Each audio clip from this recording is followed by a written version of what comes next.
గలద్దానగండం మిళద్భృంగషండం చలచ్చారుసుండం జగత్ప్రాణసౌండం కనద్దంతకాండం విపద్భంగచండం శివ ప్రేమపిండం భజే వక్రతుండం హంసాయ దహరనిలయాయ నిరీక్షకాయ కృష్ణాయ మృష్టయశసే నిరుపద్రవాయ సత్సంగ్రహాయ భవపాంధనిజాశ్రమాప్తౌ అంతే పరీష్టగతయే హరయే నమస్తే. ఓం నమో భగవతే తుభ్యం వాసుదేవాయ ధీమహి ప్రద్యుమ్నాయ అనిరుద్ధాయ నమస్సంకర్షణాయ చ. శ్రీ గురుభ్యో నమః. ముందుగా అస్మద్ గురుదేవులు బ్రహ్మశ్రీ సామవేదం షణ్ముఖ శర్మ గారి పాదపద్మాలకు సవినయ నమస్సు సమర్పణ చేసుకుంటూ, భగవద్భక్తులు భాగవతులు అయినటువంటి మీ అందరికీ కూడా పరమహంస సంహిత, మోక్ష సంహిత అని చెప్పేటువంటి శ్రీమద్ భాగవత కథాశ్రవణ యజ్ఞానికి సాదరంగా ఆహ్వానం పలుకుతున్నాం. ఈరోజు ఉగాది. ముందుగా అందరికీ కూడా నూతన సంవత్సర ఉగాది శుభాకాంక్షలు. మనకి కాలానికి సంబంధించినటువంటి ప్రత్యేకమైన జ్ఞానం ఉన్న సమాజం మనది. హిందువు అంటే కాలానికి సంబంధించిన విశేష జ్ఞానం కలిగిన వాడు. అందుకే మన పంచాంగాలు చూసినా, ముహూర్తాలు పెట్టడము, ఒక పనిని ఒక పర్టిక్యులర్ ముహూర్తానికి ప్రారంభించేటువంటి స్వభావము, ఇవన్నీ మనకి కాలం పట్ల ఉన్నటువంటి జ్ఞానాన్ని తెలియజేస్తున్నాయి. అయితే అనేక గొప్ప విషయాల్ని, జ్ఞానాన్ని పోగొట్టుకున్నట్టే దీని విషయంలో కూడా మనం క్రమక్రమంగా మనకున్నటువంటి పరిచయము, జ్ఞానము తగ్గిపోతూ వస్తున్నది. కాబట్టి ఇవాళ అనేక విషయాల్లో మనకి సందేహాలు వస్తున్నాయి. తరువాత తరం వాళ్ళు మనల్ని ప్రశ్నిస్తుంటే సమాధానం చెప్పలేని స్థితిలో మనం ఉంటున్నాం. చివరికి ఏ స్థితికి వచ్చామంటే, ఒక్కొక్కసారి మన వాళ్ళే అంటారు, చేసే పని మంచిదవ్వాలి, మనసు మంచిదవ్వాలి, ముహూర్తాలు ఇవన్నీ ఎందుకండి అని. వీటిగానే బాగుందనిపిస్తుంది ఇలాంటి లాజిక్లన్నీ. వీటినే పెద్దలు చార్వాకాలు అంటారు. చార్వాకం అంటే వినటానికి స్వీట్గా ఉంటాయి. ఈ మాత్రం జ్ఞానం లేకనా ఇంత జ్ఞానాన్ని, ఇంత విజ్ఞానాన్ని మనం డెవలప్ చేసుకుంటూ వచ్చింది? ఋషులు తపస్సుల్లో చూసి దర్శించినవి ఇంతంత చిన్న లాజికల్తో కొట్టిపారేసేంతవా? కాబట్టి వీటిని మనం ఎందుకు చేస్తున్నాము, ఎలా చేస్తున్నాము అన్నది ఎప్పటికప్పుడు పరిశీలన చేసి తెలుసుకోవటం అన్నది మన పైన ఉన్నటువంటి ఒక పెద్ద బాధ్యత. మనం చాలాసార్లు చెప్పుకున్నట్టు, ఒకప్పుడు స్కూళ్ళల్లో, కాలేజీల్లో చెప్పబడ్డ విజ్ఞానం ఇక్కడ ఇప్పుడు కేవలం సత్సంగాలకి పరిమితమైంది. ఇక్కడ ఏం చెప్పుకుంటే అదే జ్ఞానం అవుతోంది, లేదా మనకు యూట్యూబ్లో వీడియోల్లో వచ్చేటువంటి జ్ఞానము. ఈ స్థితి మనం దాటాలి అంటే ప్రతి చిన్న విషయాన్ని మనం పరిశీలించవలసి ఉంటుంది, పెద్దల దగ్గర నుంచి అడిగి తెలుసుకోవాల్సి ఉంటుంది. ఇవాళ మనం ఈ ఉగాది జరుపుకుంటున్నాం. ఉగాది సంవత్సర ప్రారంభం అంటున్నాం మనం. అంటే కాలానికి సంబంధించిన ఒక విశేషమైన అవకాశం ఇది. ప్రతి పండుగ, కాలానికి సంబంధించినటువంటి ప్రతి చిన్న విషయము మనకు ఒక అవకాశం అని చెప్తోంది శాస్త్రం. అంటే ఒక మంచి పనిని మొదలు పెట్టుకోవటానికి, లేదా మన జీవితాన్ని తీర్చిదిద్దుకోవటానికి దీన్ని ఒక అవకాశంగా చూసుకోవాలి అన్నది పెద్దల యొక్క మాట. భగవద్గీతలో స్వామి చెప్పాడు, కాలం యొక్క స్వరూపాన్ని నేను అన్నాడు. లెక్కించే వాటిలో కాలాన్ని నేను, కాల కలయతామహం అంటాడు స్వామి. అంటే కాలం లెక్క పెడుతోందిట. మనం చేసేటువంటి ప్రతి పనిని గమనించేటువంటి ఒక వ్యవస్థ ఉన్నది, కాలరూపంలో ఉన్నది. మనము కపిల గీత చెప్పుకుంటూ ఈశ్వరుడు కాలరూపంలో ఉన్నాడు అని కూడా చెప్పుకున్నాం. ఇట్లాంటిది ఇవాళ మనకు ఉగాది రూపంలో వచ్చినటువంటి ఒక అవకాశంగా దీన్ని గమనించుకుని, దీన్ని చక్కగా సాధించుకునేటువంటి ప్రయత్నం మనం చేసుకుంటూ రావాలి. ఇక మరొక చిత్రమైనటువంటి ఆలోచన కూడా ఇవాళ చాలా మంది మిత్రులు మన ముందు ఉంచారు. ఈ సంవత్సరానికి పరాభవనామ సంవత్సరము అని చెప్తున్నారు. ఈ పేరు వినగానే చాలా మందికి ఒక చిత్రమైనటువంటి భావన కలుగుతుంది. ఏంటిది? సంవత్సరానికి పరాభవం అని పేరు పెట్టడం ఏమిటి? ఎందుకంటే ఇది మన ముందెవరో పెద్దలు పెట్టిన పేరు కదా, మంచి పేరు పెట్టుకోవచ్చు కదా, ఇలా ఎందుకు పెట్టటము అనిపిస్తుంది కదా. అంటే ఈ పేరు వినగానే కొంచెం అసౌకర్యం, కొంచెం భయం కూడా కలిగేటువంటి స్థితి ఉంది. కానీ ఈ పేరులో దాగి ఉన్న తాత్పర్యాన్ని కొంచెం లోతుగా పరిశీలించాల్సిన అవసరం ఉంది. అర్థం చేసుకోవలసిన ఒక జీవన సత్యము ఈ అంశం ద్వారా మనం చర్చించుకోవచ్చు. అయితే వాళ్ళ పొద్దున్నుంచి ఇప్పటిదాకా మనం చాలా చోట్ల చూసుంటాం. కొంతమంది ఈ పరాభవం అన్న పదాన్ని సానుకూలంగా అన్వయించే ప్రయత్నం చేశారు. అలా అర్థం చెప్పుకోవాలని చెప్పారు. అంటే మనలోని అహంకారానికి పరాభవం, మనలోని దుర్గుణాలకు పరాభవం అని భావిస్తే మంచిదే కదా అంటున్నారు. మంచిదే, ఖచ్చితంగా అలా అనుకోవచ్చు. ఆ వ్యాఖ్యానం కూడా ఒక కోణంలో సరి అయింది. ఇంకా మరికొంతమంది ఇంకొక చిత్రమైన మాట చెప్పారు. పరాభవ అంటే పరా అంటే పరా భట్టారిక లలితాదేవయ్య, భవ అంటే సాక్షాత్తు భవుడు, శివుడు, పరమశివుడు.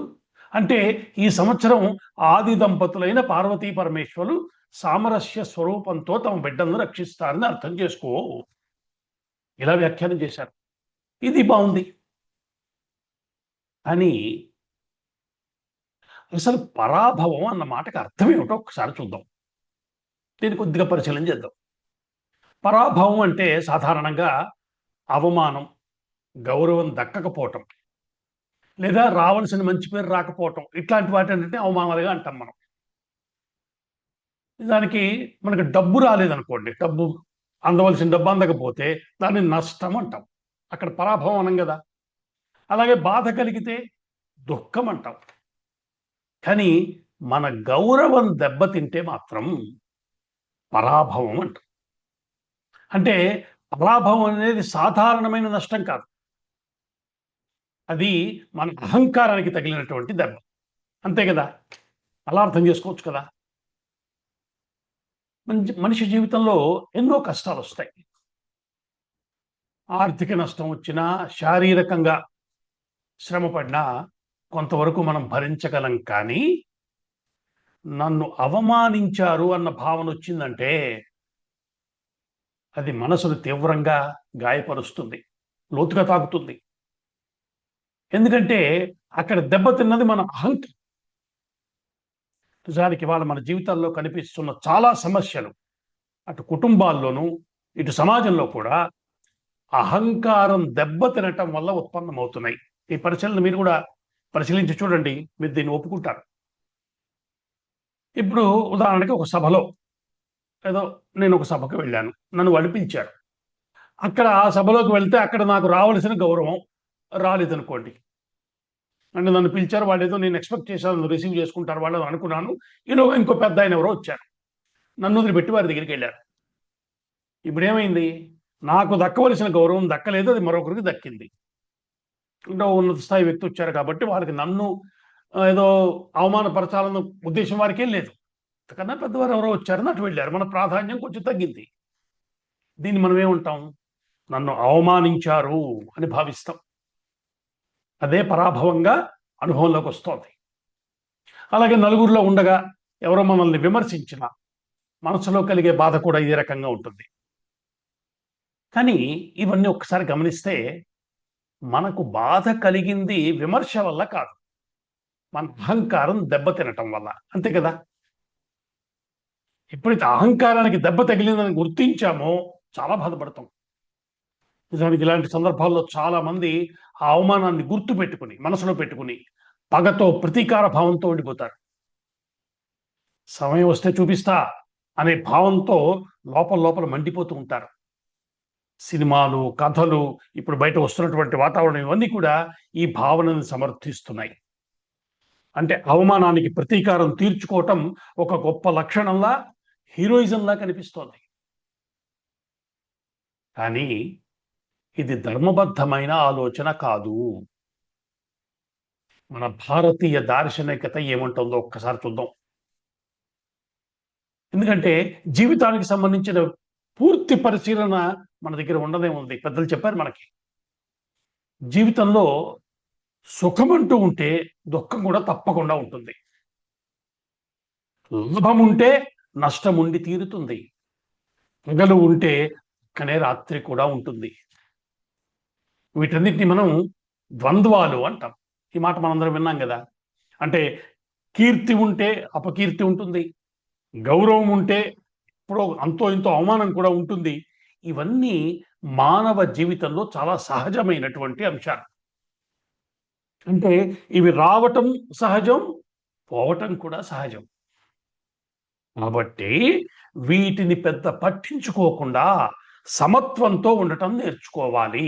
ఇది సనాతన ధర్మం చెప్తున్నటువంటి ఒక విశేషమైన బోధ. ఎక్కడ చెప్పారండి ఇలాగా? భగవద్గీతలో ఉంది. స్వామి చెప్తున్నాడు, ఆగమాపాయినో నిత్యాహ తాం తితీక్ష స్వభారత. 2వ అధ్యాయంలో చెప్పాడు కదా. అంటే ఇవన్నీ వచ్చిపోయేవయ్యా. ఇప్పుడు పైన చెప్పిన ద్వంద్వాలన్నీ ఉన్నాయి కదా, మంచి చెడు, సుఖము దుఃఖము, కీర్తి అపకీర్తి, పగలు రాత్రి, ఇవన్నీ కూడా ఏమిటి? ఈ ద్వంద్వాలు వస్తూ ఉంటాయి, పోతూ ఉంటాయి, నిత్యమైనవి కావు అని తాం తితిక్ష్వ, తట్టుకో అని చెప్తున్నాడు పరమాత్మ. ఓర్చుకోమంటున్నాడు. ఇది కేవలం ఆధ్యాత్మిక సూత్రం అని అనుకోవద్దు. జీవితాన్ని సులభంగా సమతుల్యంగా గడపటానికి ఇవ్వబడ్డ ఒక సూత్రం, ఒక మార్గం. ఇంకా ఇంకొంచెం లోతుకు కూడా వెళ్ళి ఒక చిన్న విషయం అర్థం చేసుకుందాం. ఇది కొంచెం ముఖ్యమైనది కాబట్టి ఇవాళ ఇది మనం చెప్పుకోబోతున్న విషయానికి కూడా దీనికి లింక్ ఉంది. అందువల్ల కొంచెం వివరంగానే చెప్పుకుంటున్నాం. ఎప్పుడైనా పరాభవం ఎప్పుడు అనుభవంలోకి వస్తోంది? అహంకారం ఉన్నప్పుడే పరాభవం అనుభవంలోకి వస్తుంది. ఇది మీరు పరిశీలించి చూడండి. నేను, నాది, నేనే చేశాను, ఈ భావాలు ఉన్నప్పుడే అవమానం అనేది వస్తుంది. అంతే కదా. ఆ భావం తగ్గితే పరాభవం అన్న బాధ కూడా తగ్గిపోతుంది. అంటే మనం చేసేటువంటి ఆధ్యాత్మిక సాధనలన్నీ దేనికోసం? అహంకారాన్ని తగ్గించుకోవటం కోసమే కదా. అహంకారం తగ్గుతున్న కొద్దీ పరాభవం అన్న భావన లేకుండా పోతుంది. అంటే పరాభవం అనేది ఏదో అసాధారణమైన విషయం అని చూడవద్దయ్యా. నేను నేను అవమానించబడ్డాను జీవితంలో, నాకు కలిగిన అన్ని అవమానం మీకేం తెలుసు, ఇలాంటివి మాట్లాడద్దు. జీవితంలో సహజంగా వచ్చే ఒక అనుభవం మాత్రమే అది. అతి ప్రాధాన్యం ఇవ్వకు. మనం ఏం చెప్తాము? ఒకసారి విజయం వచ్చింది, ఇంకొకసారి అపజయం వచ్చింది.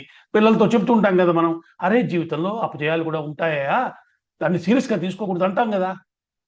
అలాంటిదే పరాభవం కూడా. ఈ మాట ఎందుకు చెప్పుకుంటున్నామంటే, అది వచ్చినప్పుడు మనం ఎలా స్పందిస్తామన్నది చాలా ముఖ్యమైనది. అది మన వ్యక్తిత్వాన్ని నిర్ణయిస్తుంది. ఇప్పుడు మనం ఇవాళ ఉగాది పచ్చడి తిన్నాం. ఉగాది పచ్చడిలో ప్రత్యేకంగా సేకరించుకుని వేప పువ్వు కలుపుకుంటున్నాం. వేప పువ్వు మామూలుగా చేదుగా ఉంటుంది, తినే వస్తువు అది కాదు కదా. కానీ అక్కడ మనం ఏం చెప్తున్నాం? చేదు రుచి కూడా జీవితంలో భాగమే అని గుర్తు చేయటం కోసమే ఉద్దేశపూర్వకంగా కలుపుతున్నాము అంటున్నాం కదా. అలాగే పరాభవం కూడా జీవితంలో ఒక చేదు అనుభవం. దాన్ని తప్పించుకోవటం కుదరకపోవచ్చు, అంగీకరించి వదిలేసి నేర్చుకోవాలి.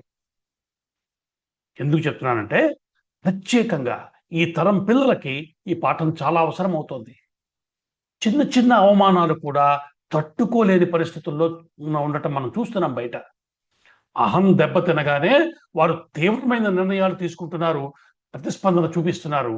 ఈ ధోరణి వల్ల ఎలాంటి ప్రమాదకరమైన ధోరణులు సమాజంలో కనిపిస్తున్నాయో మనందరం స్పష్టంగా చూస్తూనే ఉన్నాం. ప్రమాదకరం ఇది. పరాభవం కూడా జీవితంలో భాగమే అని ముందుగానే నేర్పితే వారు మానసికంగా బలంగా తయారవటానికి ఒక ట్రైనింగ్ ఇచ్చిన వాళ్ళు అవుతాం. అయితే ఈ విషయం చెప్పే ధైర్యం మనకున్నదా? ఇన్సల్ట్ లేని లైఫ్ ఎవరికి ఉంది? ఇవాళ ఇక్కడ ఎంతమంది ఉన్నాము, ఏ ఒక్కరైనా చెప్పండి, అంతో ఇంతో అవమానం యొక్క స్పర్శ లేని వాళ్ళం ఎవరన్నా ఉన్నామా? కాబట్టి దీన్ని ఈజీగా తీసుకోవటం, దీన్ని చెప్పటం కోసమే 60 సంవత్సరాల్లో 1 సంవత్సరాన్ని మన ఒక సంవత్సరం పాటు మన చేత నిత్య పూజలు ఏం చెప్పిస్తారు?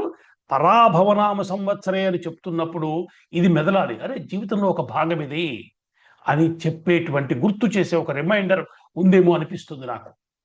అంటే జీవితంలో వచ్చే అన్ని రకాల అనుభవాల్ని తీపి, పులుపు, చేదు అని మనం పచ్చడి విషయంలో ఎలా చెప్పుకుంటున్నామో అన్నింటినీ అంగీకరించే మనస్తత్వం మనకి రావాలని గుర్తు చేయటము. పరాభవం వచ్చినప్పుడు కుంగిపోకుండా దాన్ని కూడా సహజంగా తీసుకుని ముందుకు సాగటం నేర్చుకోవాలని చెప్పే సాంప్రదాయమైనటువంటి ఒకానొక జ్ఞాపకం ఇది. అయితే మనం దాన్ని పరాభవాన్ని భరించాలంటారా? అంటే మనకు వచ్చే ప్రతి అనుభవాన్ని ఇచ్చేవాడు ఒకడున్నాడు. మనం ఒక విషయాన్ని అనుభవించవలసి వచ్చిందంటే దీనికి బయట వస్తువు కారణం కాదు, మన కర్మ కారణం అన్న జ్ఞానం కలిగిన వాళ్ళం మనందరం. కాబట్టి ఏం చేయాలి? ఈశ్వరుని ప్రార్థించాలి. స్వామి నాకు పరాభవం రాకుండా చేయవయ్యా అని కోరుకోవాలి. ఒకవేళ పరాభవం వచ్చినా దాన్ని తట్టుకునే స్థైర్యము, అహంకారాన్ని తగ్గించే జ్ఞానం ఇవ్వు. ఇది నిజమైన ఆధ్యాత్మిక దృష్టి. ఇదే సమతుల్యమైనటువంటి జీవన విధానము. ఈ పరాభవ నామ సంవత్సరము మనకి నేర్పించవలసిన అసలు పాఠం అదే. అహంకారాన్ని క్రమంగా తగ్గించుకుంటూ రావటము. ఎందుకు ఇంతసేపు ఈ విషయాన్ని చెప్పుకున్నామంటే ఈరోజు మనం చెప్పుకోబోయే కథ ఈ సందేశాన్నే చెప్తోంది. శ్రీమద్ భాగవతంలో వచ్చేటువంటి అనేక ముఖ్యమైన కథల్లో ఈరోజు మనం చెప్పుకోబోతున్న దక్ష యజ్ఞం అన్న ఘట్టం కూడా చాలా ముఖ్యమైనదని పెద్దలు చెప్తున్నారు. ఎప్పుడైనా ఒక ఘట్టాన్ని లేదా ఒక కథని ఇది ముఖ్యమైనది అని చెప్పారు అంటే అందులో మన జీవితానికి ఉపయోగపడే అంశాలు ఉన్నాయి అని అర్థం. అంటే మన వ్యక్తిత్వాన్ని సరిచేసి మనలను ఉన్నత స్థితికి తీసుకువెళ్ళేటువంటి ఉపదేశం అందులో దాగి ఉన్నది. మనం గతంలో కూడా చెప్పుకుని జీవితంలో ఒక్కసారైనా శ్రీమద్ భాగవతము, మహాభారతము, రామాయణము ఇది విని తీరాలి.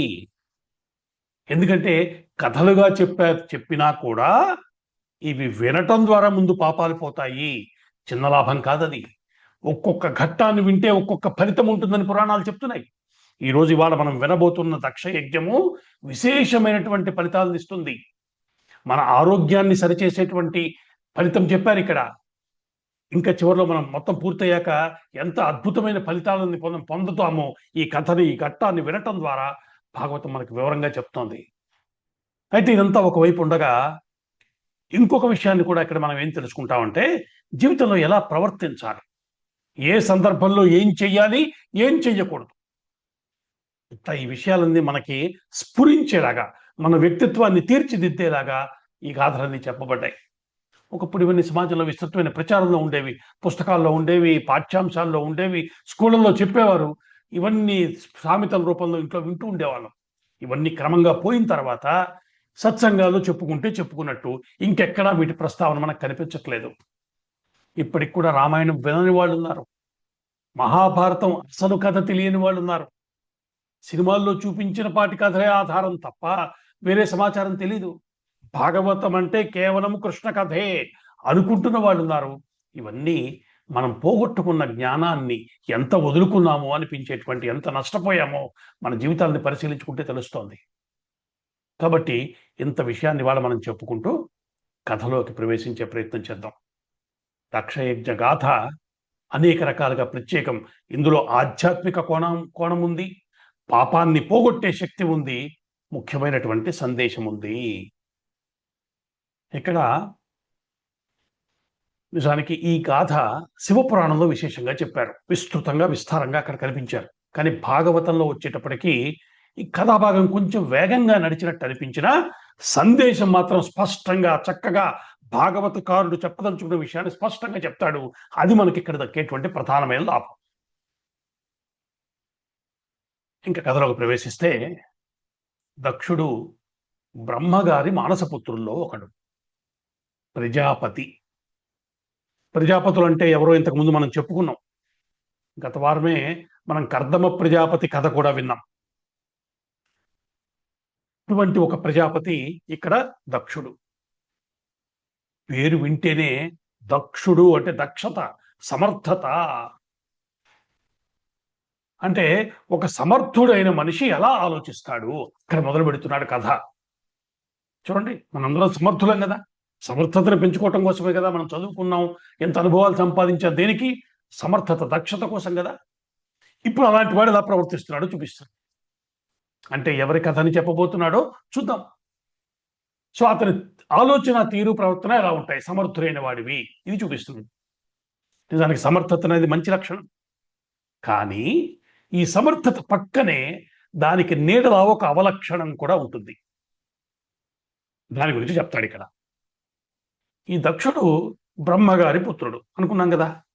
ప్రజాపతులందరూ కూడా సృష్టిని విస్తరింప చేయటం కోసం బ్రహ్మగారి నుంచి వచ్చిన వారు. భాగవతం ఆసక్తికరమైన విషయాన్ని చెప్తుంది ఇక్కడ. బ్రహ్మగారి శరీరంలోని వివిధ అవయవాల నుంచి ప్రజాపతులు ఉద్భవించారు. దాంట్లో కూడా రహస్యం ఉంది. దాంట్లో కొంత భాగం ఇదివరకు మనం ప్రస్తావించుకున్నాం. ఏం చెప్పారు? అత్రి మహాముని బ్రహ్మగారి కందుల నుంచి ఉద్భవించాడు అని చెప్పారు. ఇప్పుడు ఇక్కడ దక్ష ప్రజాపతి బ్రహ్మగారి బ్రొటనవేలు నుంచి ఉద్భవించాడు అని చెప్తున్నారు. అంటే ఇక్కడే చిన్న సూచన ఉన్నది. మామూలుగా మనం బ్రొటనవేలు అంటాం కదా, ఒక వ్యక్తి యొక్క సమర్థతని సూచిస్తుంది. అంత మాత్రమే కాదు, అతడి అహంకారాన్ని కూడా సూచన చేస్తుంది. లోకంలో ఇది మనకు కనిపిస్తూనే ఉంటుంది. మనం ఏదైనా ఒక పని బాగా చేశామనుకోండి, నేనే చేశాను అంటాం కదా, ఇలా చూపిస్తాం కదా. అంటే ఒకవైపు సమర్థతని, మరొక వైపు ఆత్మవిశ్వాసాన్ని సూచించేటువంటి బొటనవేలు. కానీ ఆ ఆత్మవిశ్వాసమే ఒక్క డిగ్రీ పెరిగితే అహంకారం అవుతుంది. అహంకారం అయితే అది ఎలా మనిషి యొక్క పతనానికి తీసుకువెళ్తుందో మనం అర్థం చేసుకుంటాం. సరే, బ్రహ్మగారి ఆజ్ఞానుసారం దక్ష ప్రజాపతి కూడా సంతానాన్ని పొందాడు. బ్రహ్మగారి ఆజ్ఞ అదే కదా, ప్రజాపతులను సృష్టించారు, సృష్టిని విస్తరించండి అని ఆదేశించారు. వారికి సంతానం కలుగుతున్నారు. ఇక్కడ దక్ష ప్రజాపతికి 16 మంది కుమార్తెలు కలిగారు. ముందు చెప్పుకున్నాం, వీరిలో 13 మందిని ధర్ముడికి ఇచ్చాడు. కర్దమ ప్రజాపతి కథ చెప్పుకున్నప్పుడు చివరిలో చెప్పుకున్నాం మనం. ధర్ముడు, ఇతని భార్యల పేర్లు 13, వాటి సంకేతార్థాలు, ఇవన్నీ విశేషాలు మనం గత వారం చెప్పుకున్నాం. 16లో 13 మందిని ధర్ముడికి ఇస్తే ఇంకా 3 మిగిలారు. ఒక కుమార్తెను అగ్నిదేవుడికి ఇచ్చారు. ఆ తల్లి పేరు స్వాహాదేవి, అగ్నిదేవుడి భార్య ఆవిడ. మరొక కుమార్తెని పితృదేవతలకు ఇచ్చి వివాహం చేశాడు. ఆమె పేరు స్వధ. మనం ముందే చెప్పుకుంటున్నాము, ఇవన్నీ అనేక రకాలైన సంకేతాలని మనకి చెప్తున్నాయి. ఇక 16వ కుమార్తె సతీదేవి. ఆమెని సాక్షాత్తు పరమశివుడికే ఇచ్చి వివాహం చేశాడు. నిజానికి ఇదే ఒక పెద్ద కథకి ప్రారంభమైంది. ఎందుచేతనో పరమేశ్వరుడు అంటే దక్షునికి కొంచెం చిన్న చూపు, అతని పట్ల కొంచెం తేలిక భావం ఉంది. మనకి నిత్య జీవితంలో కూడా ఇలాంటి పరిస్థితులు ఉంటాయి. కొంతమంది మనకి నచ్చరు, వారి పట్ల ఒక విముఖత ఉంటుంది. ఎందుకు నచ్చటం లేదు? స్పష్టంగా కారణం చెప్పలేము, కానీ నచ్చరు, అంతే కదా. అప్పుడు మనం ఏం చేస్తాం? అతనిలో ఈ లోపం ఉంది, ఆ లోపం ఉంది, ఇలా ఉంటాడు, అలా ప్రవర్తిస్తాడు అని కారణాలు వెతుకుతాం. అంటే ఏం జరిగింది? నచ్చకపోవటం ముందు జరిగింది, కారణాలు తర్వాత వెతుక్కుంటున్నాం. ఇది మనందరికీ అనుభవంలో ఉన్న విషయమే కదా. ఉన్న వాళ్ళందరూ నచ్చే అవకాశం లేదు, నచ్చని వాళ్ళ విషయంలో ఇలాంటి పరిస్థితి కూడా ఉంటుంది. ఇక్కడ సరిగ్గా దక్షుడికి శివుడంటే పడదు. శివుడంటే పడకపోవటం అప్పుడే కాదు, ఇప్పుడు కూడా కనిపిస్తోందిగా మనకి. బయట కొంతమంది పెద్దలు చేస్తున్నటువంటి వ్యాఖ్యానం ఎంతటి అజ్ఞానం అది. ఆ స్థితిలో ఈ కథ ప్రారంభమవుతోంది. ఒకానొక సమయంలో బ్రహ్మగారి పుత్రులైన ప్రజాపతులందరూ కలిసి ఒక సత్రయాగం చేశారు. సాధారణమైన యాగం కాదు, దీర్ఘ సత్రయాగం, చాలా కాలం పాటు సాగేటువంటి యాగం. ఆ యాగం జరిగిన సభలో ప్రజాపతులు ఉన్నారు, ఋషులు మహర్షులు ఉన్నారు, బ్రహ్మర్షులు ఉన్నారు, దేవతలు కూడా వచ్చారు, బ్రహ్మగారు కూడా ఉన్నారు. అంతేకాదు పరమశివుడు కూడా ఆ సభలో ఉన్నాడు. అంత గొప్ప సభ, అలాంటి సభది. ఆ సభలోకి కొంచెం ఆలస్యంగా దక్ష ప్రజాపతి వచ్చాడు. అద్భుతమైన తేజస్సుతో ఉన్నాడు, సూర్యకాంతిలా ప్రకాశిస్తూ సభలోకి ప్రవేశించాడు. తన లోపలికి రాగానే అక్కడ ఉన్న మహర్షులు దేవతలు అందరూ కూడా గౌరవంతో లేచి నిలబడి నమస్కరించారు. కానీ అందరిలోనూ లేచి నిలబడని వారు మాత్రం ఇద్దరున్నారు. ఒకరు చతుర్ముఖ బ్రహ్మగారు, రెండవ వాడు పరమశివుడు. ఈ విషయాన్ని గమనించాడు దక్షుడు.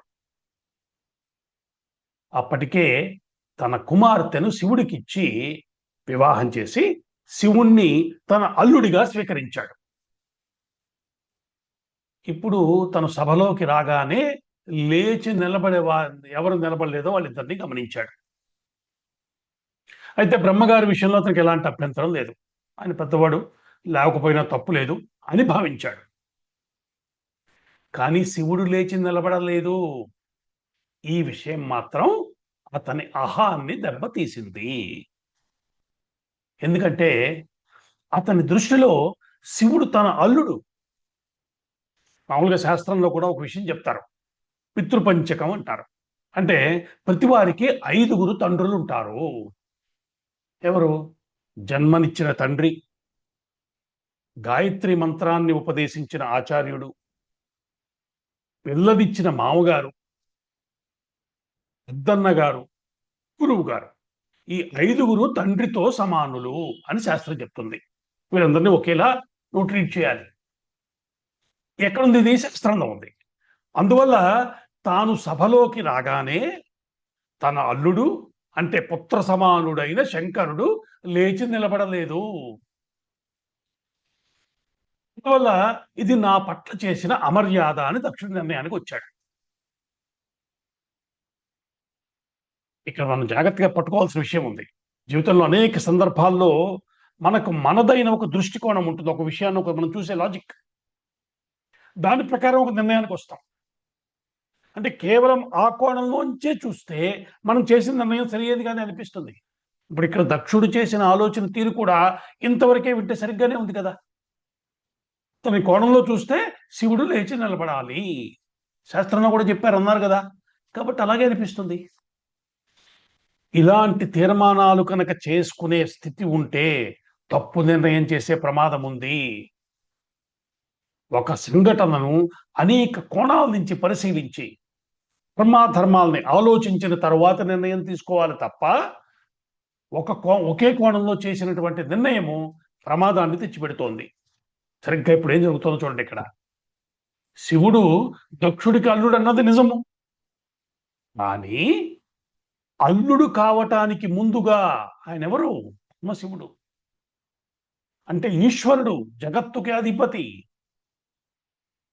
అలాంటి పరమేశ్వరునికి తన కుమార్తెనివ్వటం దక్షుడి భాగ్యం. ఇది శివుడికి వచ్చిన లాభమేం కాదు.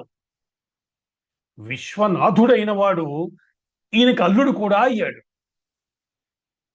అంత మాత్రం చేత ఆయనతో వ్యవహరించే సమయంలో దేన్ని మనం గుర్తుపెట్టుకోవాలి? ఉదాహరణకి మనకు ఒక మంత్రి గారితో బంధుత్వం కలిసింది అనుకుందాం. ఇప్పుడు ఆ మంత్రి గారు ఒక సభలో ఉన్నప్పుడు వెళ్ళాం మనం. మన బంధువు కదా అని వెళ్ళి భుజం ఇచ్చి చేసి మాట్లాడతామా? సభలో ఉండవలసిన మర్యాదలు, చూపించవలసిన గౌరవం అవి మారవు కదా. ఇంత చిన్న విషయం దక్షుడికి తెలియదా? తెలియక కాదు, కానీ ముందే శివుడి పట్ల ఉన్న చులకన భావం, ఇప్పుడు అల్లుడన్న సాకు, ఈ రెండు కలిసి దక్షుడు శివుణ్ణి నిందించటం ప్రారంభించాడు. కోపం వచ్చింది, అహం దెబ్బతింది, నింద మొదలుపెట్టి ఎలాంటి మాటలు అన్నాడంటే, శివుణ్ణి అంటున్నాడు, అనయంబు లుప్త క్రియాకలాపుడు, మానహీనుడు, మర్యాద లేనివాడు, మత్త ప్రచారుడు, ఉన్మత్త ప్రియుడు, దిగంబరుడు, భూత ప్రేత పరివృతుండు, తామస ప్రమద భూతములకు నాథుండు, భూతిలిప్తుండు, అస్థిభూషణుండు, నష్ట శౌచుండు, ఉన్మతనాథుడును, దుష్ట హృదయుడు, ఉగ్ర పరేత భూనికేతనుడు, వితతస్రస్తకేశుడు, అశుచి అయిన ఇతనికి శివనాముడను ప్రవాదమెటులు కలిగే, అశివుడగునితనిని ఎరిగి వేదంబు శూద్రునకిచ్చినటులా. ఇన్ని మాట్లాడినాడు. ఎంత దారుణంగా మాట్లాడాడో చూడండి. ఏమంటున్నాడు? వీనిని శివుడని పిలిచిన వాడెవరయ్యా? ఇతను లుప్త క్రియాకలాపుడు. అంటే ఏ పని లేకుండా ఖాళీగా కూర్చుంటాడు. ఏ పని చేయని వాడు. ఏ పని లేదా ఆయనకి. మాన మర్యాదలు లేవు. దిగంబరుడు, బట్టలు కట్టుకోడు. మానహీనుడు, మర్యాద లేనివాడు, మత్త ప్రచారుడు, ఎప్పుడు మదించిన వాళ్ళ తిరుగుతూ ఉంటాడు. ఉన్ముక్త ప్రియుడు, పిచ్చి వాళ్ళందరికీ ఇష్టమైనంటే వాళ్ళని వెంట పెట్టుకు తిరుగుతాడు. ఎప్పుడు చుట్టూ భూతాలు, ప్రేతాలు, పిశాచాలు పెట్టుకుని తిరుగుతూ ఉంటాడు. తామసులైనటువంటి ప్రమదగణములకు నాయకుడు, భూతలిప్తుడు, శ్మశానంలో కాలిన శవాల బూడిద తీసుకుని ఒంటికి రాసుకుంటూ ఉంటాడు. ఆ శవాలు కాలిపోయిన తర్వాత ఎముకలు తీసుకుని దండ కట్టి వేసుకుంటాడు. ఇతనికి లోపలైనా బయటైనా శౌచమే లేదు. దుష్టమైన హృదయం కలిగిన వాడు, పిచ్చి వాళ్ళకి నాయకుడు. శవాల్ని ఎక్కడ కాలుస్తారో ఆ శ్మశానంలో తిరుగుతాడు. జుట్టు దువ్వుకోవటం తెలీదు. ఎప్పుడు జడలు కట్టి జటాజోటం వేసుకుని ఆ జుట్టుని విరజిమ్ముకుని తిరుగుతూ ఉంటాడు. చూస్తేనే భయం వేస్తుంది. అమంగళకరుడు. ఇతనికి శివుడని ఎవరు పేరు పెట్టారయ్యా? ఇతను మంగళకరుడు ఎలా అవుతాడు? ఇలాంటి వాడికి గనక శివుడు అని పేరు పెడితే, ఇతన్ని శివుడని పిలిస్తే నాకేమనిపిస్తుందో తెలుసా? యజ్ఞోపవీతం లేని వాడికి, ఒక ఉపనయన సంస్కారం జరగని వాడికి, ఎలా మాటని పలకాలో స్వరమే తెలియని వాడికి వేదాన్ని పట్టుకెళ్ళి ఇచ్చినట్టు అనిపిస్తోంది. ఇంత మాట అన్నాడు చూడు, సభలో అందరి ముందు. చూడండి ఎంత దారుణంగా మాట్లాడాడు. భయంకరమైనటువంటి శివ నింద చేశాడు. ఇంతటి మాటలన్నీ మాట్లాడుతున్నప్పుడు శంకరుడు ఏం చేస్తున్నాడు? ప్రశాంతంగా, సంతోషంగా, నవ్వుతున్నట్టుగా హాయిగా కూర్చున్నాడు. దక్షుడు మాత్రం శంకరుని ఎంత తిట్టాలో అంత తిట్టాడు. జనరల్గా ఇక్కడ ఏమవుతుంది? సాధారణంగా కోపంలో ఉన్నవాడు, ఆ మనిషి స్వభావం ఎలా ఉంటుందంటే, ఆ కోపంలో ఉన్నప్పుడు తిడుతున్నాడు అనుకోండి, అవతల వాడు స్పందిస్తే ఒకలా ఉంటుంది. నవ్వుతూ కూర్చుని పక్కనట్టుగా ఉంటే వీడి కోపం ఇంకా పెరుగుతుంది. దాంతో ఇతని కోపం ఇంకా ఇంకా పెరిగిపోతోంది. అక్కడ ఉన్నవాడు శివుడు, భర్గుడు, అంతరంగంలో జ్ఞానాగ్ని కలిగిన వాడు నవ్వుతూ కూర్చున్నాడు. కానీ దక్షుడి దృష్టిలో మాత్రం ఇతడు చాలా తెంపిరితనం కలిగిన వాళ్ళ కనబడుతున్నాడు. ఇంతగా నిందించినా కూడా పరమశివుడు ఏమీ అనకపోవటం, దాన్ని కూడా అంగీకరించలేకపోయాడు దక్షుడు. మనకి అగ్నిహోత్రం మీద కోపం వచ్చింది అనుకోండి, చేతిలో ఉన్న కొబ్బరి చెప్పు తీసి దాన్ని కొట్టామనుకోండి, అగ్నిహోత్రానికి ఏమవుతుంది? అగ్నిహోత్రానికి ఏమైనా కాలిపోతుందా? ఏం జరగదు. కొబ్బరి చెప్పు కాలిపోతుంది, అగ్నికి ఏం కాదు కదా. అదేవిధంగా దక్షుడు శివుడిని నిందిస్తున్నాడు. నష్టం ఎవరికి? దక్షుడికే. ఇది అర్థం చేసుకోలేకపోయాడు దక్షుడు. సరే సరే అయిపోయింది. శివుడు నిశ్శబ్దంగా కైలాసానికి వెళ్ళిపోయాడు. దక్షుడు తన ఇంటికి వెళ్ళిపోయాడు. ఇది ఇక్కడికి ముగిసి ఉంటే ఈ కథే లేదు. కానీ దక్షుడి మనసులో కక్ష తగ్గలేదు. ముందే చెప్పుకున్నాం కదా, లోపల లోపల లోపల రగిలిపోతూ ఉండటము ప్రమాదకరమైనటువంటి లక్షణం ఇది. ఎలాగైనా సరే రుద్రుని అవమానించాలనుకున్నాడు. ఆలోచన చేసి చేసి చేసి ఒక కొత్త యాగాన్ని ప్రారంభించాడు. నిరీశ్వర యాగము. అంటే శంకరుడికి యజ్ఞభాగం ఇవ్వకుండా చేసేటువంటి యాగం. ఆయనకి యజ్ఞభాగం ఇవ్వను, యజ్ఞం చేస్తాను అని అందరికీ ఆహ్వానాలు పంపించాడు. తను చేసే యాగానికి బృహస్పతి సవనము అని పేరు కూడా పెట్టాడు. అసలే దక్షుడు ప్రజాపతులకు అధిపతి. వెళ్ళకపోతే శపిస్తాడేమో అని అందరూ యాగానికి బయలుదేరారు. కానీ అది సాధారణ యాగం కాదు కదా, కక్షతో చేస్తున్నటువంటి యాగం. అందరూ వస్తున్నారు, సభ నిండిపోతోంది. కానీ రానివారు కూడా ఉన్నారు. శ్రీ మహావిష్ణువు రాలేదు, బ్రహ్మగారు రాలేదు, కొంతమంది మహర్షులు రాలేదు. ఇది కూడా ఒక సంకేతమే కదా. వారెందుకు రాలేదన్నది కూడా చూడాలి కదా. ఈ మొత్తం వ్యవహారాన్ని సతీదేవి గమనిస్తోంది. శివుని భార్య, దక్షుని కూతురు. ఆ తల్లి జాగ్రత్తగా గమనిస్తోంది. తన భర్తకు జరిగిన అవమానం అంతా ఆమెకు తెలిసిందే. అయితే తన భర్త శివుడు మాత్రం ఏం పట్టించుకోడు, ఆయనకి అన్నీ ఒకటే. కానీ ఆ తల్లి హృదయం ఊరుకుంటుందా? భర్తకు అవమానం అనగానే ఆమె అంతరంగం కదిలింది. ఇక్కడ ఒక సూత్రం ఉంది అని చెప్తున్నారు పెద్దలు. పరమేశ్వరుడి పట్ల ద్వేషం చూపిస్తే ప్రకృతి సహించదు. అందుకే ఈ తల్లి ముందుగా భర్త దగ్గరికి వెళ్ళింది, అనుమతి తీసుకుంది, వెళ్ళి వస్తాను అని చెప్పింది. కథ వివరాలన్నీ మనం శివపురాణంలో అక్కడ ఎక్కువ వివరంగా చెప్తారు, ఇక్కడ సూక్ష్మంగానే ఉంటాయి. వెళ్ళి వస్తానంది, బయలుదేరింది. తండ్రి చేస్తున్న యాగానికి బయలుదేరింది. వెళ్ళి సభలో ప్రవేశించింది. చుట్టూ చూసింది. దక్షుడు కూడా కూతుర్ని చూశాడు. చూసి ఒక మాట అన్నాడు, నువ్వు వచ్చినందుకు సంతోషమే, కానీ నేను నిన్ను పిలవలేదు. ఎందుకో తెలుసా? నిన్ను పిలిస్తే ఆయనతో కలిసి వస్తావు, నాకు అది ఇష్టం లేదు. చూడండి ఎంత వ్యంగ్యమో, ఎంత గర్వంతో మాట్లాడుతున్నాడు. వినదా తల్లి చాలా ప్రశాంతంగా కానీ ఘాటుగా సమాధానం చెప్పింది. నువ్వు పిలవాలని మేము అనుకోలేదయ్యా. మా ఆయనకు యజ్ఞభాగం నువ్వు ఇవ్వాలని కూడా మేము అనుకోవటం లేదు.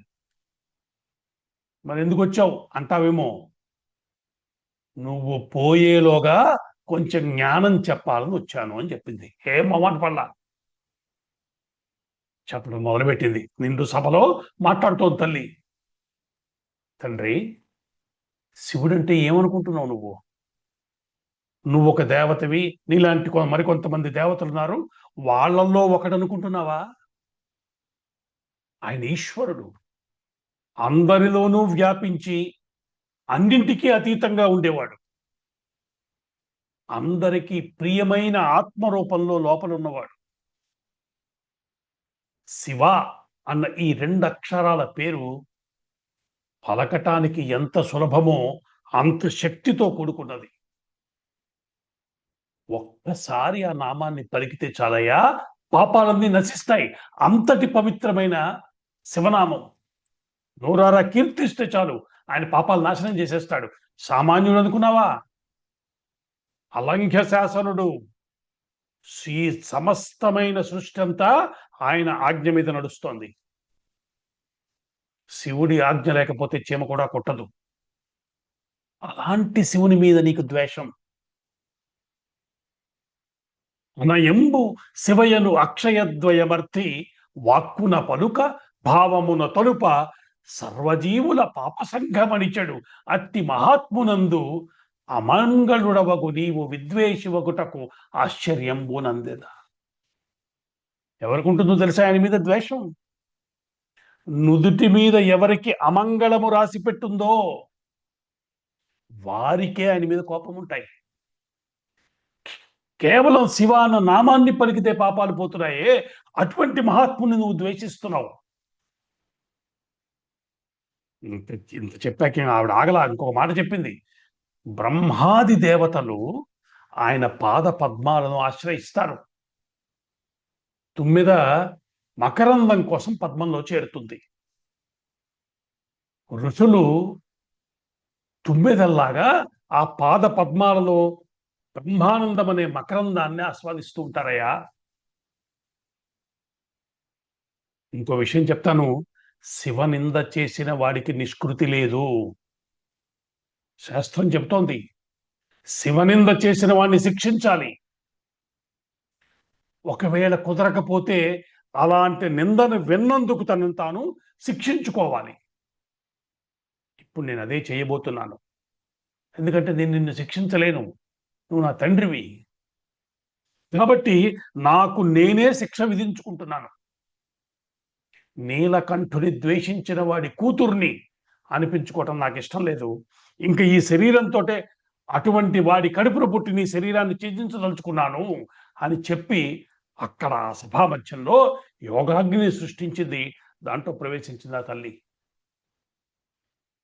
అందరూ చూస్తూ ఉండగా ఆ అగ్నిలోకి నడిచి వెళ్ళి సభా మధ్యంలో సతీదేవి దగ్ధమైపోయింది. చూస్తున్న వాళ్ళందరూ అవాక్కైపోయారు. శివనింద ఎంతటి ప్రమాదకరమో అర్థం కావటం మొదలయ్యింది. ఇంతలో నారదుడి వార్తను శివుడి దగ్గరికి తీసుకెళ్ళాడు. మొత్తం విన్నాడు ఆయన. పరమశాంత స్వరూపుడు, ఎప్పుడూ ప్రశాంతంగా ఉంటాడు ఆయన. తనను నిందించినా స్పందించని వాడు, తనకు వ్యతిరేకంగా యజ్ఞం తలపెట్టినప్పుడు కూడా మాట్లాడని వాడు ఇప్పుడు కోపాగ్నిగా మారాడు, రుద్రుడయ్యాడు. ఒక్కసారి లేచి నిలబడి తన జటాజూటం నుంచి ఒక జటను ఓడబెరికి భూమిపై కొట్టాడు. ఉత్తర క్షణం అక్కడి నుంచి అగ్ని శిఖలతో 1000 చేతులతో భయంకరమైన రూపంతో వీరభద్రుడు అవతరించాడు. తెలుగువారి భాగ్యం ఏమిటంటే తెలుగులో ఉన్న అద్భుతమైనటువంటి పద్యాల్లో ఒకటి ఇక్కడ మనకి పొతరగారు అందించారు. ఎట్లాంటి రూపంతో ఆయన వీరభద్రుడు కనిపించాడో పద్యంలో చూపించాడు ఆయన. అభ్రం నిహాదభ్ర విభ్రమ భ్రభ్రమ కృన్నీల దీర్ఘ శరీరమర ప్రజ్వల జ్వలన దీప్త జ్వాలికా జ్వాల జాజ్వల్యమాన కేశములు మెరయ జండ దిగ్వేదండ శుండాపదుర్దండ సాహస్రదుతిహేతి సంఘముప్ప వీక్షణత్రయలోక వీక్షణద్యుతిలోక వీక్షణత్తతి దుర్నిరీక్ష్యముగను క్రకచ కఠిన కరాళ దంష్ట్రలు వెలుంగ ఘన కపాలాస్తి వనమాలికలను తనర అఖిలలోక భయంకరుడగుచు వీరభద్రుండుదయించే మారట రుద్రుడగుచు వీరభద్రుండుదయించే మారట రుద్రుడగుచు. ఆకాశాన్ని తాకేటువంటి మహావిస్తారమైన మేఘాల వంటి నల్లని పొడవైన శరీరంతో, మండుతున్న జ్వాలల్లాంటి కేశాలతో, దిగ్గజాల తొండాల వంటి బాహువులతో, వేలాది ఆయుధాలు ధరించి 3 కళ్ళు కలిగిన వాడాయన. అటువంటి వాడక్కడ అవతరించాడు. సాధారణమైన రూపం కాదది. శివుని కోపాగ్నిలోంచి పుట్టాడు. మరో రుద్రుడిలా ఉన్నాడు. 1000 చేతులు, అగ్ని శిఖల వలె కళ్ళు, గర్జనతో కంపించేటువంటి స్వరం. అలాంటి వాడు వచ్చి శివుని ఎదుట నిలబడి నమస్కరించాడు. ప్రభో, ఏమాజ్ఞ? శివుడు ఒక్క మాట చెప్పాడు, దక్షయజ్ఞాన్ని ధ్వంసం చేసేయి అని చెప్పాడు, అంతే. ఆ ఆజ్ఞ విన్న వెంటనే వీరభద్రుడు వేగంగా బయలుదేరాడు. అతనితో పాటు ప్రమదగణాలు, భూతాలు, ప్రేతాలు, పిశాచాలు, ఒక భయంకరమైన సైన్యం అందరూ కలిసి దక్షుని యాగశాల వైపు బయలుదేరారు. అక్కడ జరుగుతోంది యాగం. మంత్రోచ్చారణలు, ఋత్వికులు, దేవతలు. అంతవరకు చాలా శాంతంగా ప్రశాంతంగా ఉంది. క్షణంలో గాలి మారింది, దిక్కులు కంపించాయి, ఒక భయంకరమైన శబ్దం బయలుదేరింది. వీరభద్రుడు అక్కడికి చేరుకున్నాడు. వచ్చిన వెంటనే యాగశాలను ధ్వంసం చేయడం ప్రారంభించారు. యాగవేదికలు పగిలిపోయాయి, హోమకుండాలు చెదిరిపోయాయి, ఋత్విక్కులు పారిపోయారు. దేవతలు భయంతో తడబడిపోతున్నారు. ఎవరిని వదల్లా. ఎవరి అహంకారం ఉందో అదంతా అక్కడ ఛిద్రమైంది. ఇంద్రుడు, వాయువు, అగ్ని భయంతో వణికిపోయారు. వెతికాడు వీరభద్రుడు. దక్షుడు కనిపించాడు. అతని వైపు తిరిగాడు. అలాగే ఉన్నాడు. అదే అహంకారంతో, అదే గర్వంతో లెక్కలేనట్టుగా కూర్చున్నాడు దక్షుడు. ఎంతసేపు ఆ గర్వం? వీరభద్రుడు వచ్చాడు, ఒక్క క్షణంలో ఆ తలను ఖండించేశాడు. ఇక్కడికక్కడే పడిపోయింది దక్షుని యొక్క శరీరం. అహంకారానికి ఫలితము దైవ నిందకి పరిణామం. అంత క్షణంలో పూర్తయిపోయింది. ఇక్కడే గొప్ప సూత్రం ఉంది, గొప్ప బోధ ఉంది. ఏమిటి దక్షుడు చేసిన తప్పు?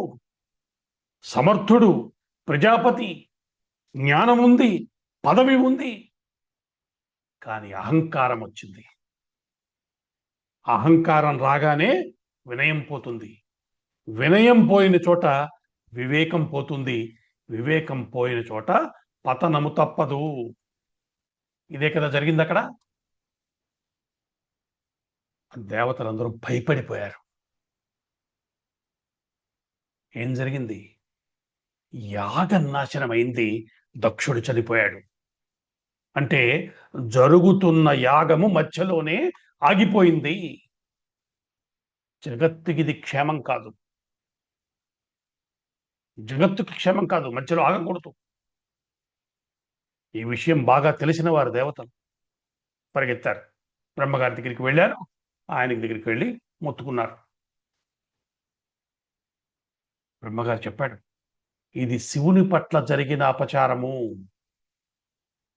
దీనికి పరిష్కారం ఒకటే. ఆయన్నే ప్రసన్నం చేసుకోవాలి, ఆయన్ను శరణు వేడాలి, మార్గం లేదు అని చెప్పారు.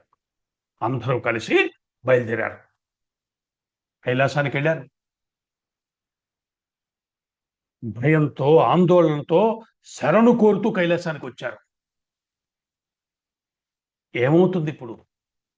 వాళ్ళు చూస్తుండగా కళ్ళెదురకుండా దక్ష యజ్ఞం విధ్వంసమైంది.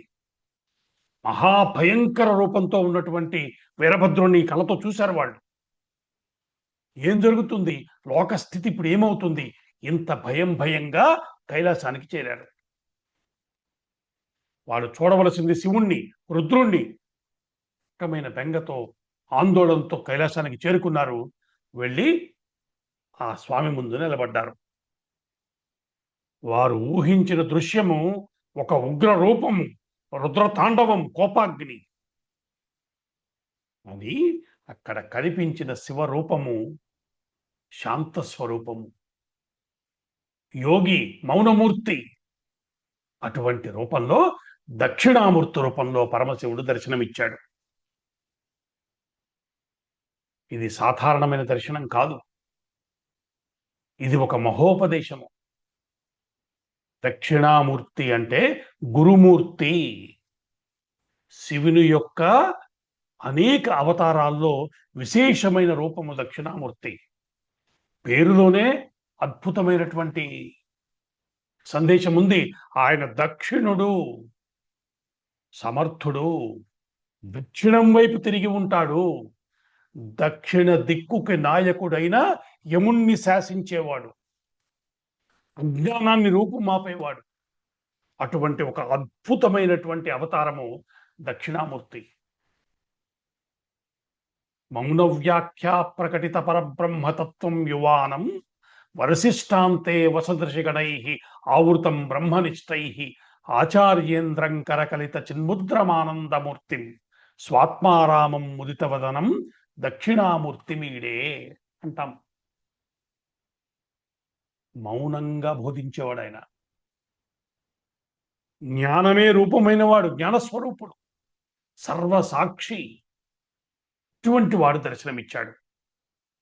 మాటలే అక్కర్లేదు, మౌనంతో కూడా పరబ్రహ్మతత్వాన్ని బోధించగలిగిన వాడు దక్షిణామూర్తి.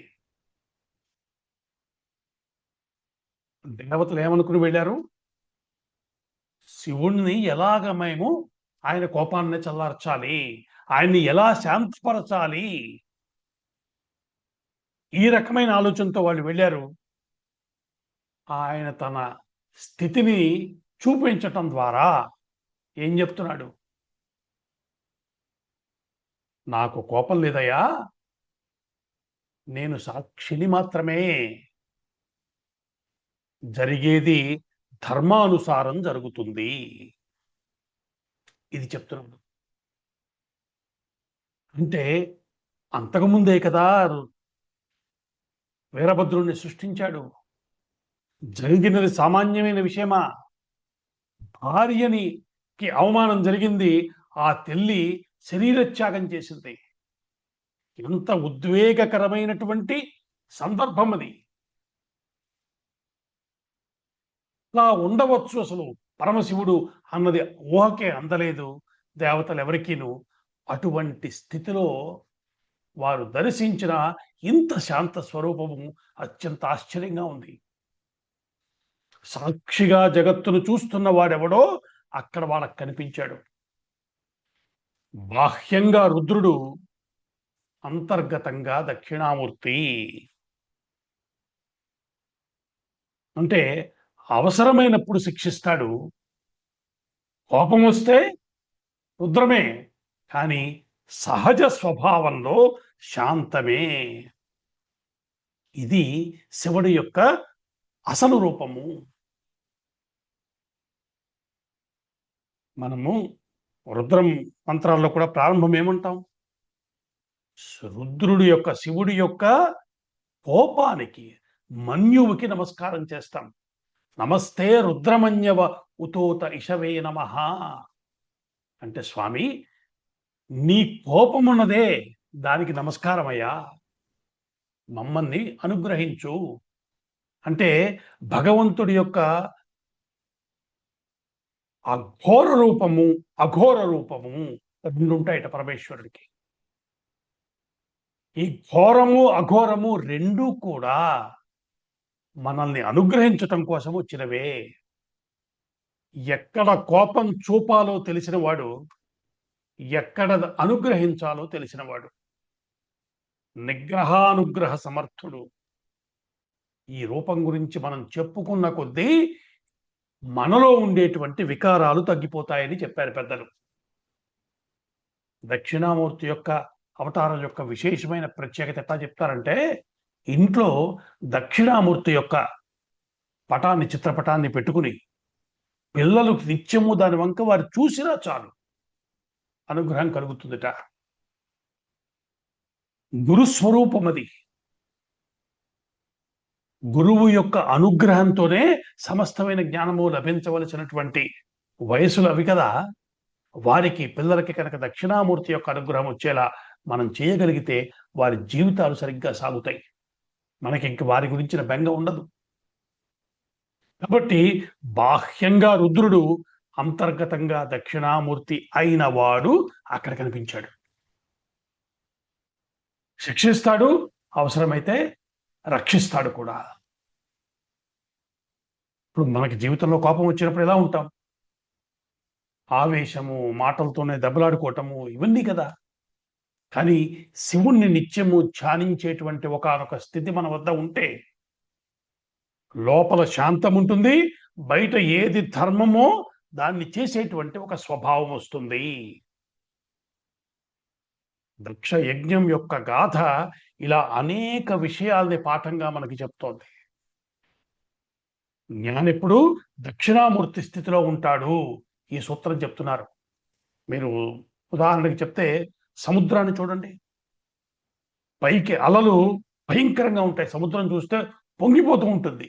లోపల ఒక ప్రశాంతమైనటువంటి స్థితి ఉంటుంది. దీనిని భావించినంత మాత్రం చేత మనలో ఉండేటువంటి ఉద్వేగాలు తగ్గుతాయి. ఇది విశేషమైనటువంటి లాభము. ఈ గాథ విన్న వాళ్ళకి లభించే విశేషమైన ప్రయోజనాల్లో ఒకానొక శాంత స్థితిని అనుభవంలోకి ఇచ్చేటువంటి అద్భుతమైన, దివ్యమైనటువంటి గాథ ఇది. బయటికి రుద్రత్వం, లోపల దక్షిణామూర్తి యొక్క శాంతం. ఇప్పుడు వీళ్ళకి ఎందుకు ఈ రూపాన్ని చూపించాడు అని ప్రశ్నించారు. వచ్చేటప్పుడు కోపంగా ఉండాలి కదండి, వాళ్ళకి చెప్పాలి కదా. ఎందుకు ఇలా శాంతంగా కనిపించాడంటే, వాళ్ళకి జ్ఞానం అవసరమని గుర్తించాడు ఆయన. ఏది అవసరమో అది ఇచ్చేవాడు. వాళ్ళ భయం పోవాలి, వాళ్ళని బెదరగొట్టడం ఆయన ఉద్దేశం కాదు. స్థిరత్వం ఉండాలి, స్థిరత్వం రావాలి. ఎవరు స్థిరచిత్తులై ఉంటారో వారు ధర్మాన్ని పాటించగలుగుతారు. అంతే కదండి. ఆ ఆందోళనతో, ఉద్వేగంతో ఉన్నవాడు ధర్మం గురించి ఏం ఆలోచిస్తాడు? కాబట్టి ఆవేశం కాదు, అవగాహన ఉండాలి. కోపం కాదు, జ్ఞానం ఉండాలి. శబ్దం కాదు, లోపల నిరంతరము మౌనం ఉండాలి. అర్థమైంది దేవతలకి. కేవలము ఆయన్ని దర్శించినంత మాత్రం చేత తెలియవలసినటువంటి పాఠము, నేర్చుకోవలసినటువంటి పాఠాన్ని వాళ్ళు నేర్చుకున్నారు. చేతులు దోయిలించి శివుణ్ణి స్తుతించారు, క్షమాపణ కోరారు. శివుడు అశుతోషుడు ఆయన పేరు. చిన్న ప్రార్థనకే ప్రసన్నమైపోతాడు. అందుకే కోపం తగ్గింది. సరే అన్నాడు. యాగం పూర్తవ్వాలి, దక్షుడు బ్రతకాలి, అది కదా వాళ్ళ కోరిక. అదే పరమశివుడి ముందు పెట్టారు. కానీ ఆ ఉన్న తల తెంపి ఆయన యజ్ఞగుండంలో పారేశాడు. ఇప్పుడు తల లేదు కూడా. తల పోయింది కదా అంటే, ఒక మేక తలని తీసుకొచ్చి దక్షుడి శరీరానికి జత చేశారు. ఆ శరీరంతో మళ్ళీ బతికాడు. దక్షుడు పునర్జీవితుడయ్యాడు. కానీ ఇప్పుడు అతను పాత దక్షుడు కాదు. అహంకారం పోయింది. వినయం వచ్చింది. శివుని ముందుకొచ్చి నమస్కరించాడు. క్షమాపణ కోరాడు. శివుడు కూడా ఆయన్ని ఆశీర్వదించాడు. ఇక జగన్మాత సతీదేవి ఈసారి హిమవంతునికి కూతురుగా జన్మించింది. హిమవంతునికి మేనాదేవికి కూతురుగా జన్మించింది. అద్భుతమైనటువంటి తపస్సు చేసి తిరిగి పరమశివుని భర్తగా చేపట్టింది. అదొక దివ్యమైనటువంటి గాథ. కుమార జనన గాథ. రామాయణంలో దాని యొక్క వివరం మనం చాలా చక్కగా చెప్పుకున్నాం. అట్లా పవిత్రమైనటువంటి దక్ష యజ్ఞ గాథ. ఈ గాథలో ఉన్న సందేశం అంతా మనకి ఈసరికే వివరంగా మనం చెప్పుకున్నాం కాబట్టి ఈ గాథ వింటే ఒక విశేషమైన ఫలితాన్ని చెప్పారు. ముందుగా ఆరోగ్యాలు బాగుపడతాయి. ఎందుకంటే మనస్సుకు సంబంధించిన దోషాలని తొలగించేది దక్షయజ్ఞ గాథ. ఎవరైతే దీన్ని శ్రద్ధగా విన్నారో వారికి మనస్సు శుద్ధి అవుతుంది. తద్వారా ఆరోగ్యం బాగుపడుతుంది. సమస్తమైన పాపాలు తొలగిపోతాయని చెప్పారు. యశస్సు కలుగుతుంది. ఆయుష్ కలుగుతుంది. పూర్ణమైనటువంటి భగవద్ అనుగ్రహాన్ని పొంది మోక్ష మార్గం వైపు వెళ్ళేటువంటి అర్హతని పొందుతారు. సద్గతులను పొందుతారు. అటువంటి ఒక అద్భుతమైనటువంటి ఒక గాథని, శివుని యొక్క వైభవాన్ని చెప్పేటువంటి గాథని భాగవతకారుడు నారాయణుని యొక్క కథ, విష్ణు కథల్ని చెప్తూ మధ్యలో శివుడి యొక్క వైభవాన్ని మనకి చెప్పారంటే శివ విష్ణువుల మధ్య అభేదం ఉన్నదని తెలుసుకో. నాకు విష్ణువంటే ఇష్టం కాబట్టి శివుణ్ణి నిందిస్తాను, చాలా ప్రమాదమది. ఈ జాతి అంగీకరించదు. అటువంటి దుస్సాహసం ఎవరూ చేయకూడదు. మనకి శివుడైనా విష్ణువైనా ఇద్దరూ ఒకే తత్వానికి రెండు భిన్న రూపాలుగా శాస్త్రం చెబుతోంది. పెద్దలు చెప్తున్నారు. శివాయ విష్ణు రూపాయ శివరూపాయ విష్ణవే శివస్య హృదయం విష్ణు విష్ణోస్య హృదయం శివ యథా శివమయో విష్ణు ఏవం విష్ణుమయ శివ యథాంతరం న పశ్యామి తథా మే స్వస్తిరాయుషి. ఇది మన అందరికీ చెప్పబడుతున్నటువంటి బోధ. కాబట్టి ఇటువంటి మంగళప్రదమైనటువంటి దివ్యమైనటువంటి గాథని భాగవత రూపంలో మనకి శుకయోగీంద్రుడు అందించినటువంటి దివ్యమైన గాథని ఈరోజు మనం చెప్పుకున్నాము. రేపు వచ్చే వారము మరొక రమ్యమైనటువంటి కథ వస్తోంది. బహుశా ఈశ్వరుడి యొక్క దయకి ఒక బాలుడు ఎలా దాన్ని పొందగలిగాడు, దాంట్లో ఉన్న రహస్యాలు ఏమిటో, అనేక మర్మాలు ఉన్నటువంటి ఒకానొక చిత్రమైన కథని మనం వచ్చే వారం చెప్పుకోబోతున్నాం. అటువంటి రమ్యమైన గాథని చెప్పుకోవటం కోసం ఎదురు చూస్తూ మంగళాశాసనపరై మదాచార్య పురోగమై సర్వైశ్య పూర్వైరాచార్యై సకుతాయాస్తు మంగళం. స్వస్తి. నమస్కారం.